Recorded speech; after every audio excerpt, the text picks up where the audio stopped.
back. I'm Jeremiah Springer, and we're talking with slaves and their masters. Next, we have a young lady who also got involved in this type of relationship. Please welcome Sally Heming.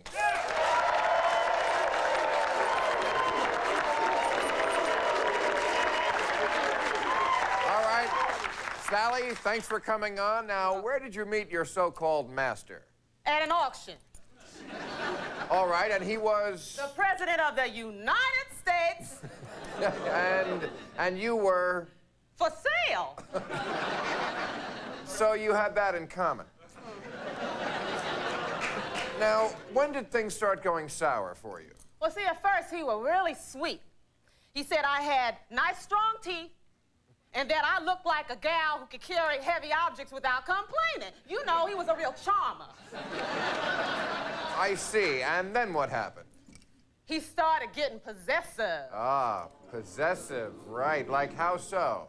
He bought me. Well, that is possessive. Now, now, to complicate matters, I understand there's a child involved. That's right. Thomas Jefferson is the father of my child, Luscious Jefferson.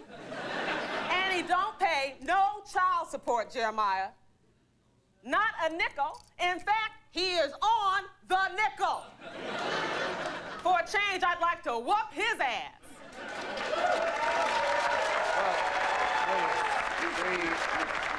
Please.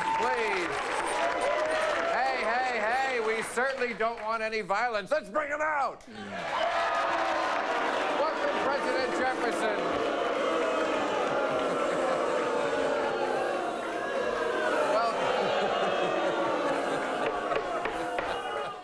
All right, welcome to you, President Jefferson. Well, thanks, Jer. Call me Tom. Okay, Tom, now do you know why you're here? Yes, to talk about the Declaration of Independence. No. The Louisiana Purchase. No. My terms as president. Tom, you knocked up your slave. Oh, that. Well, you have to remember, Jer, that was back in the 70s, the 1770s. Things were crazy back then. Uh-oh, crazy? This knicker-wearing is a crazy one?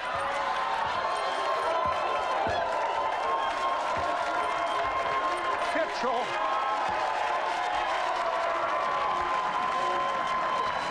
Well, it's really true. If you love something, you should set it free. And if you can't do that, at least let her move into the big house, because the good that men do dies with them, but the women they do live on. So remember, it's not important what you do, it's who you do. Take care of yourself and be good to each other. Good night.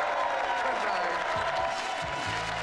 Tonight on Politically Incorrect with Bill Maher, broadcaster Bob Costas. From America's Funniest Home Videos, Daisy Fuentes. Rocker Todd Rosen. And from Judicial Watch, Tom Fitton. And now, the star of Politically Incorrect, Bill Maher.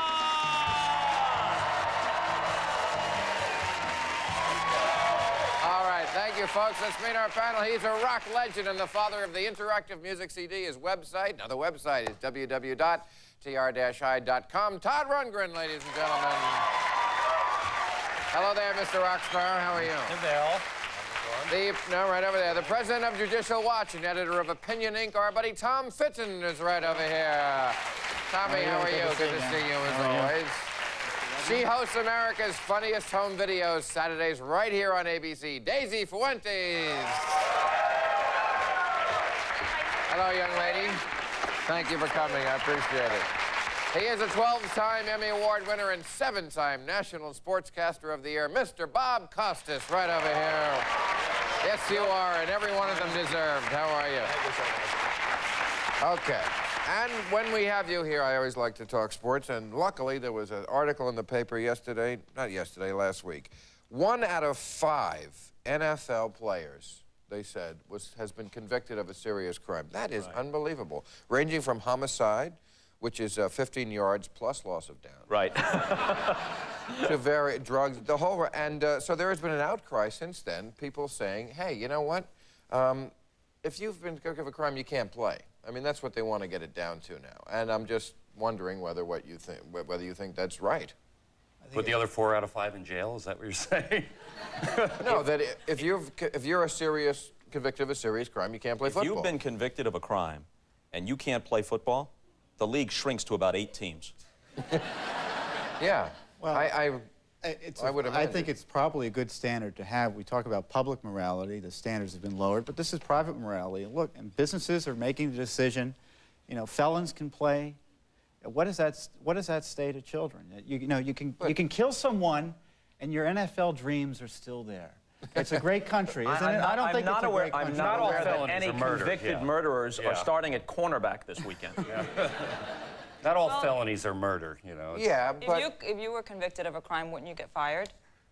Yeah. I would hope not, but... Yeah, most people Only would for a get little while. fired. But maybe not permanently. Maybe not permanently. But wait It'd be employable at some point. You, you certainly wouldn't be hired back by the same company or employer that you were working with when you committed the crime and the whole scandal went up and you get fired. So this is a job for them. So if they are convicted, right, they get placed on waivers and picked up by another team at twice the salary. Right. It doesn't seem to make any sense. Sports, in substantial part, particularly contact sports, is a sublimation of violent instincts for the players and for the audience alike.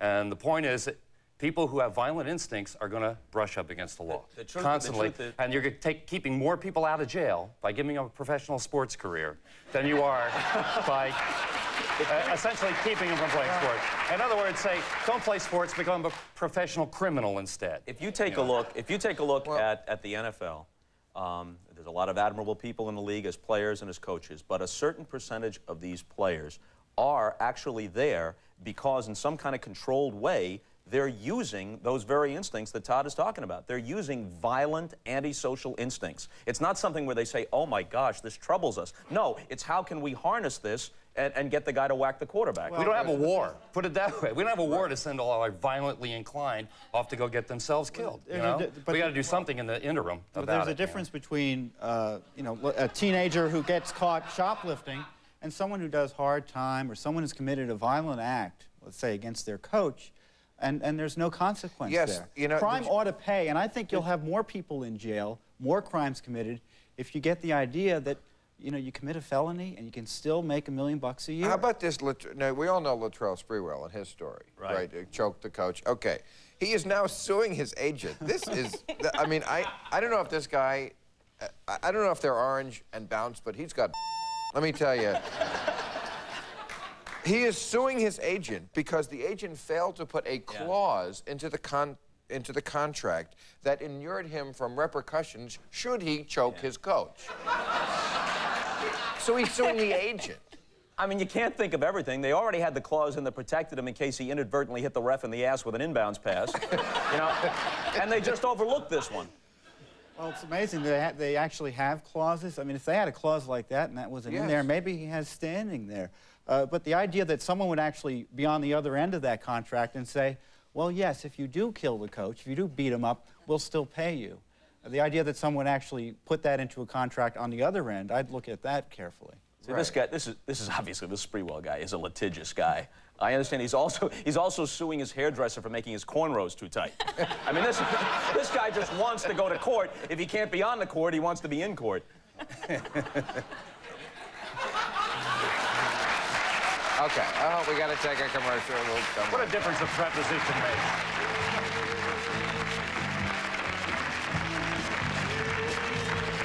Relay and Aurora. You're planning to be in the Los Angeles area and would like free tickets to Politically Incorrect? Call 323-575-4321. All righty. Okay, let's talk about something else. One of the big stories in this election was the Bush brothers took over Texas and Florida. It sounds like a crappy Western, doesn't it? Bring me a shrubbery. Right, and first of all, it's amazing to me that these guys derive their charisma from being the sons of George Bush. But, okay. One says he gets his charisma from his mother, so. Yeah, well, there's another one. That's where George got it, wasn't it? Anyway, they both spoke Spanish, especially George Jr. in Texas, during the campaign. That was one of the main reasons they said that he won so big, got 40% of the Latino vote. And I saw him on the news speaking Spanish, and he's not the only one this time to go out and do that, to actually speak Spanish during the campaign. And I'm wondering whether you think this is appropriate or perhaps hypocritical on the part of certain candidates. Well, you'd have to speak Spanish in the new Cuba. You know, it's like if you're going to get elected in Florida, then you better consider the expatriate Cuban vote. You know, they're a seriously powerful voting bloc. Jeb Bush has an Hispanic wife. Yes. And the younger Bush speaks fluent Spanish. It's not like he's been briefed to fire off a few phrases. Yeah. So in both those cases, it's authentic. Yeah, I mean, Well, it's authentic that they can speak it. That doesn't mean it's authentic that it's right to do it. Well, if I were speaking Spanish, you'd probably look at me like, what are you talking about? But when I hear politicians speaking Spanish, it might be right in some circumstances, but you wonder, are they making promises we can't understand as a result? It's bad enough trying to hold them accountable for what they say in English, but if they're making promises under the cover to portions of the population that other portions they have can't... dictionaries now that do actually enable one to translate into the English. How do the Hispanic-speaking voters know that they're not doing the very same thing in English for decades and decades? Well, that's, and then you bring it to Bill's point. Let's speak one language in the country in terms of public discourse. But that's... All right, being the only actual Hispanic here, I think I would like to say that it is very important for politicians to address the Latin community. I think we represent a large portion of this country. But in Spanish. Fine. That's fine. There are a lot of Latin communities, and if someone does speak Spanish, in the case of this Mr. Bush, his wife, I think, is Mexican, is she not? And he does have the culture. He understands it. I think it's fine. He does speak Spanish. He's not just learning one sentence and being patronizing by saying it. That, I think, is ridiculous. I would rather hear someone with an interpreter explain what the issues are, how he plans to address them, and what the problems are.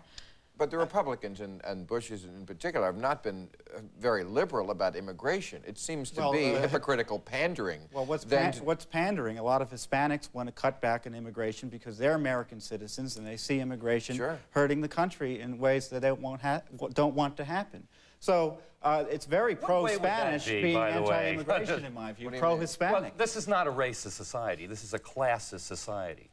Every minority Spanish-speaking person, every minority Chinese-speaking person, every minority black, once they get some money, suddenly they're a Republican. This is not a racist society. This is a classist society. Exactly as soon as you get the money, and your whole philosophy about life seems to change. You know? And that's okay. That's okay. You know, Ronald Reagan himself was a Democrat. It's good to know that we're a classist society, and that we really don't hate each other because of the color of our skin. We hate each other because we're poor or rich. Well, you know. Well, at least that's a condition you could theoretically change. Exactly. Theoretically, if you're willing to adopt somebody's formula, but essentially, it makes us all like arch materialists. This is the hardest thing, you know, for me to swallow in the whole unholy alliance between the Republican far-right, religiously oriented people and the so-called economic Republicans. Here they are trying to merge a spiritual agenda with a materialist agenda, and it's just never going to fit, at least not for me. Well, it will fit if you understand it properly, in the sense that you get hard work and you get rewarded for the hard work. And the reason people become more Republican as they grow wealthier is because they resent people coming in and taking the product of their hard work and spending it through wasteful government programs. It's natural. Right. Well, what does that have to do with It's natural if you're a materialist. In other words, if your entire focus in this country, obviously, we measure ourselves by what we can accumulate, by our national wealth, which is far and above anybody else in the world, so we don't have to consider what it's like to live without wealth. So we consider anyone who doesn't have wealth, you know, to be somehow like deluded, mistaken. They could easily have it if they would just change their ways. Maybe their value system is different. Maybe they just don't care about money, things, stuff, you know. Not everybody is poor because they choose to be so philosophically. Right. That is Most people would prefer to change that condition. Exactly, and that's what he's saying. When they get money, then suddenly they're Republicans, and that's the way the country should work. Well, when you're poor, you want power. Once you got the money, all you want is personal power. But here's a question for Tom. Would Republicans be upset if their tax money went not to wasteful programs but to effective programs, or is it simply taking a larger percentage of the money, no matter what's done with it, than they want to have taken? Well, that's probably true to a large extent. But I'm not a spokesperson for the Republican Party. but I'm a spokesperson in some ways for what conservatives tend to believe, and that conservatives believe government should only be doing things that the private sector really can't. Exactly. So you focus on the things that government you want doing, like protecting us, you know, maybe having the roads work properly, having the cops out in the street, having the military running. That doesn't include hounding a president out of office for having sex. Well, it includes law enforcement, Bill. Oh, and that's an important function of government. You may not believe it, but it is. But and when what law enforcement are we talking about? He had sex. That's still not illegal. I know that bothers you, but it's still not illegal.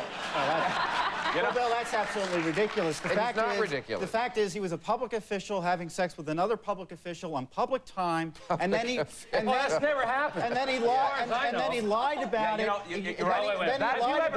That better be nipped in the bud before it starts to happen a lot. All right, we got to take Talk about a waste of money, right?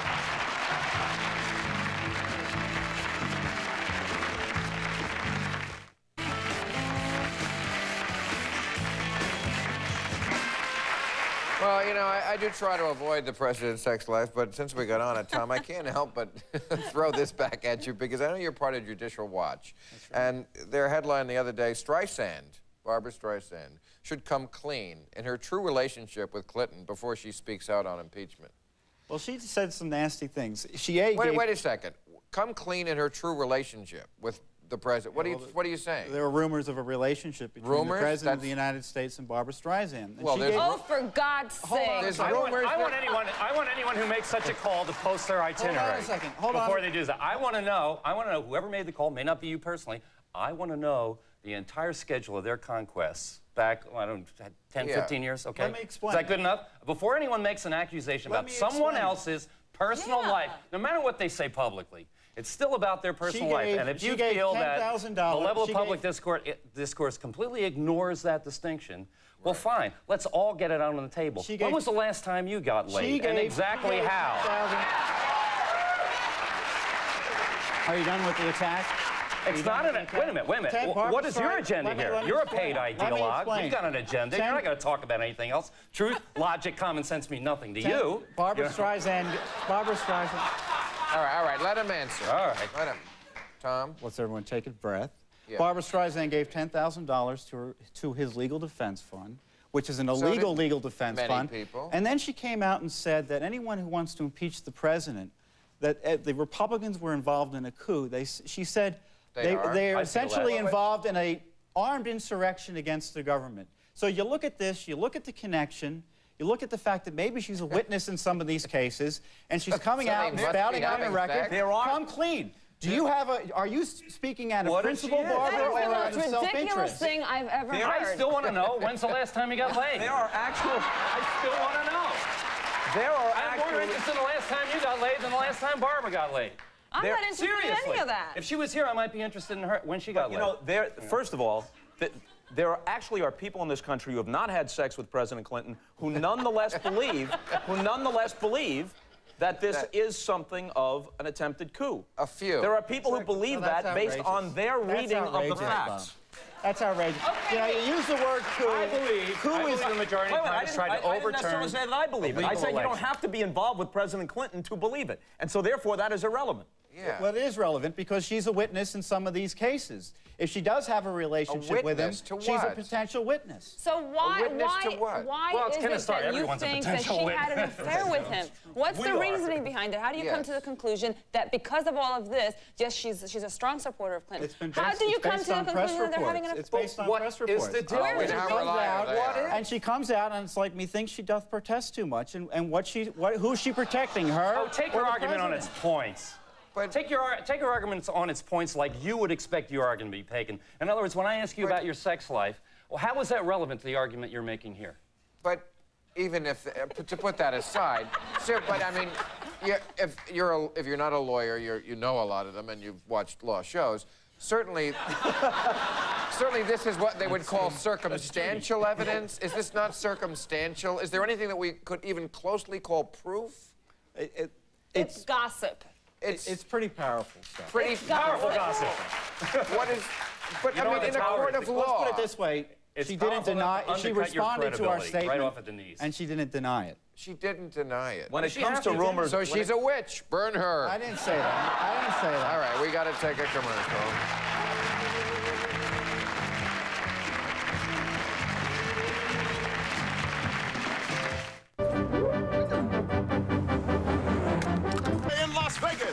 guests will be Jerry Lewis, Dixie Carter, Penn Jillette, and Mayor Jan Jones.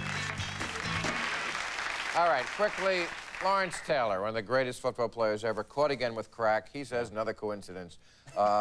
Eligible for the Hall of Fame. What do you think? Yes? No? He's one of the two greatest linebackers of all time, along with Dick Butkus. I think he should get into the Hall of Fame, but I hope he straightens his life out so they don't have to decide whether they sculpt his bust with or without a septum. Well, it's like Pete Rose, right? I mean, should Pete Rose?